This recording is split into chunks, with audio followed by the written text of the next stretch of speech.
जयकुमार गोरेंना खंडणी मागणाऱ्या महिलेला पोलीस कोठडी देण्यात आली आहे। 24 मार्च पर्यंत आरोपी महिलेला पोलीस कोठडी सुनावण्यात आली आहे। सातारा जिल्हा न्यायालयाचे हे आदेश आहेत। ग्रामविकास मंत्री जयकुमार गोरे यांना 3 कोटीची खंडणी मागणाऱ्या महिलेला सातारा जिल्हा न्यायालयाने 24 मार्च पर्यंत पोलीस कोठडी सुनावली आहे। ग्रामविकास मंत्री जयकुमार गोरे यांना मागितलेल्या खंडणी प्रकरणात संबंधित महिलेला 3 दिवसांची पोलीस कोठडी सुनावण्यात आली आहे।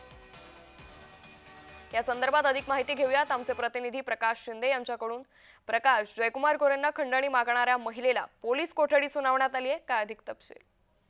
नक्कीच अंकिता, काल ही जी महिला होती जिने ग्रामविकास मंत्री जयकुमार गोरे यांना 3 कोटीची खंडणी मागितली होती, परंतु 1 कोटीची खंडणी घेताना तिला काल अटक करण्यात आली होती। तिला आज न्यायालयासमोर हजर केल्यानंतर तिला 24 मार्च पर्यंत न्यायालय पोलीस कोठडी सुनावलेली आहे आणि पुढील सुनावणी आहे ही 24 मार्चला होणार आहे। अंकिता, निश्चित, त्यामुळे एकंदरीतच आता 24 मार्च मधील या सुनावणीमध्ये पुढे काय होतं हे पाहणं महत्त्वाचं ठरेल। धन्यवाद प्रकाश, आपण दिलेल्या या सविस्तर माहितीसाठी।